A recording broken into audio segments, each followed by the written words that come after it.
मत्ती रचित सुसमाचार चैप्टर 8। जब वह उस पहाड़ से उतरा तो एक बड़ी भीड़ उसके पीछे हो ली। और देखो, एक कोढ़ी ने पास आकर उसे प्रणाम किया और कहा, हे प्रभु, यदि तू चाहे तो मुझे शुद्ध कर सकता है। यीशु ने हाथ बढ़ाकर उसे छुआ और कहा, मैं चाहता हूँ, तू शुद्ध हो जा।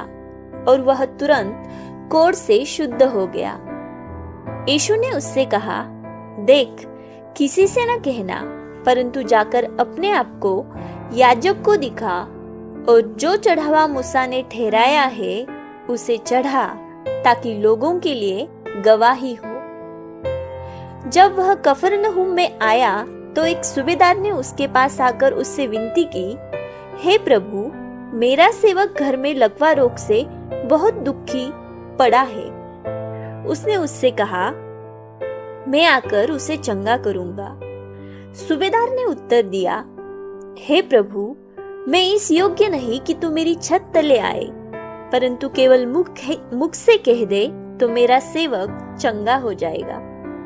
क्योंकि मैं भी पराधीन मनुष्य हूँ और सिपाही मेरे अधीन है। जब मैं एक से कहता हूँ जा तो वह जाता है, और दूसरे से आ तो वह आता है, और जब अपने दास से कहता हूँ यह कर तो वह करता है। यह सुनकर यीशु को अचंभा हुआ और जो उसके पीछे आ रहे थे उनसे कहा, मैं तुमसे सच कहता हूँ कि मैंने इस्राएल में भी ऐसा विश्वास नहीं पाया। और मैं तुमसे कहता हूँ कि पूर्व और पश्चिम से बहुत से लोग आकर अब्राहम और इसहाक और याकूब के साथ स्वर्ग के राज्य में बैठेंगे, परंतु राज्य के संतान बाहर अंधकार में डाल दिए जाएंगे। वहां रोना और दांतों का पीसना होगा। तब यीशु ने सूबेदार से कहा, जा, जैसा तेरा विश्वास है वैसा ही तेरे लिए हो। और उसका सेवक उसी घड़ी चंगा हो गया। यीशु जब पतरस के घर आया तो उसने उसकी सास को ज्वर में पड़ी देखा। उसने उसका हाथ छुआ और उसका ज्वर उतर गया और वह उठकर उसकी सेवा करने लगी। जब संध्या हुई तब वे उसके पास बहुत से लोगों को लाए जिनमें दुष्टात्माएं थी, और उसने उन आत्माओं को अपने वचन से निकाल दिया और सब बीमारों को चंगा किया, ताकि जो वचन यशायाह भविष्यवक्ता के द्वारा कहा गया था वह पूरा हो। उसने आप हमारी दुर्बलताओं को ले लिया और हमारी बीमारियों को उठा लिया। यीशु ने जब अपने चारों ओर एक बड़ी भीड़ देखी तो झील के उस पार जाने की आज्ञा दी। तब एक शास्त्री ने पास आकर उससे कहा, हे गुरु, जहां कहीं तू जाएगा मैं तेरे पीछे हो लूंगा। यीशु ने उससे कहा, लोमड़ियों के भट्ट और आकाश के पक्षियों के बसेरे होते हैं, परंतु मनुष्य के पुत्र के लिए सिर धरने की भी जगह नहीं है।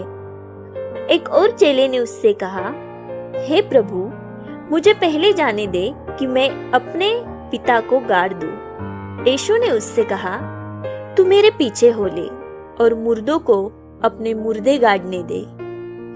जब वह नाव पर चढ़ा तो उसके चेले उसके पीछे हो लिए। और देखो, झील में एक ऐसा बड़ा तूफान उठा कि नाव लहरों से ढकने लगी और वह सो रहा था। तब चेलों ने पास आकर उसे जगाया और कहा, हे प्रभु, हमें बचा, हम नष्ट हुए जाते हैं। उसने उनसे कहा, हे अल्पविश्वासियों, क्यों डरते हो? तब उसने उठकर आंधी और पानी को डांटा और सब शांत हो गया। और वे अचंभा करके कहने लगे, यह कैसा मनुष्य है कि आंधी और पानी भी उसकी आज्ञा मानते हैं। जब वह उस पार गदरेनिया के देश में पहुंचा तो दो मनुष्य जिनमें दुष्टात्माएं थी कब्रों से निकलते हुए उसे मिले। वे इतने प्रचंड थे कि कोई उस मार्ग से जा नहीं सकता था। उन्होंने चिल्लाकर कहा, हे परमेश्वर के पुत्र, हमारा तुझसे क्या काम? क्या तू समय से पहले हमें दुख देने आया है? उनसे कुछ दूर बहुत से सूअरों का एक झुंड चर रहा था। दुष्टात्माओं ने उससे यह कहकर विनती की, यदि तू हमें निकालता है तो सूअरों के झुंड में भेज दे। उसने उनसे कहा, जाओ। और वे निकलकर सूअरों में पैंठ गई। और देखो, सारा झुंड कड़ाड़े पर से झपट कर पानी में जा पड़ा और डूब मरा। उनके चरवाहे भागे और नगर में ये सब बातें और जिनमें दुष्टात्माएं थी उनका सारा हाल कह सुनाया। तब सारे नगर के लोग यीशु से भेंट करने को निकल आए और उसे देखकर विनती की कि हमारी सीमा से बाहर चला जा।